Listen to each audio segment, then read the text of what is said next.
പുതിയൊരു വീഡിയോയിലേക്ക് എല്ലാവർക്കും സ്വാഗതം. ഇന്ന് ഓമക്കായും വൻപയറും കൂടി കുത്തി കാച്ചിയതാണ്. ഓമക്കായൊക്കെ നല്ലപോലെ തോലി കളഞ്ഞ് ചെറുതാക്കി നുറുക്കി വെച്ച് വൻപയർ കഴുകി തലേന്ന് കുതിർത്തി വെച്ചാണിത്. കഴുകി നമ്മൾ കുക്കറിലേക്ക് ഇട്ട് കൊടുത്തു. ഓമക്കായും ഇട്ട് കൊടുത്തു. നമ്മൾ 1/4 ടീസ്പൂൺ മഞ്ഞൾപ്പൊടി ഇട്ട് കൊടുത്തു. പാകത്തിന് ഉപ്പിട്ട് കൊടുത്തു.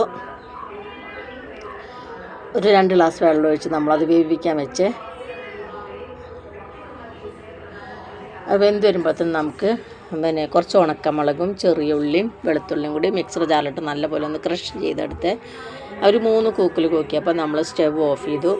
ഒരു പാൻ അടുപ്പത്ത് വെച്ച് അതിലേക്ക് കടുക് ഇട്ട് കൊടുത്തു. കടുക് പൊട്ടിയെത്തുമ്പോൾ നമ്മൾ മിക്സർ ജാറിൽ ക്രഷ് ചെയ്ത് വെച്ച് മുളകും ഉണക്കമുളകും ഉള്ളിയൊക്കെ ഇട്ട് കൊടുത്തു. അത് നല്ലപോലെ മൂത്തു. കുറച്ച് വേപ്പിൻ്റെ ഇലയും നല്ലപോലെ മൂത്തപ്പോൾ നമ്മൾ കുക്കർ തുറന്നാക്കിയപ്പോൾ നല്ലപോലെ വെന്തുണ്ടായിരുന്നു. നമ്മൾ അതിലേക്ക് ഒഴിച്ചു കൊടുത്തു.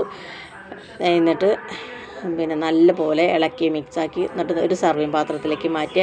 എല്ലാവരും എൻ്റെ ചാനലിൽ കാണുകയും ലൈക്കും സബ്സ്ക്രൈബ് ചെയ്ത് സഹായിക്കണേ. നാളെ നല്ലൊരു വീഡിയോ ആയിട്ട് നാളെ വരാം. ബായ്.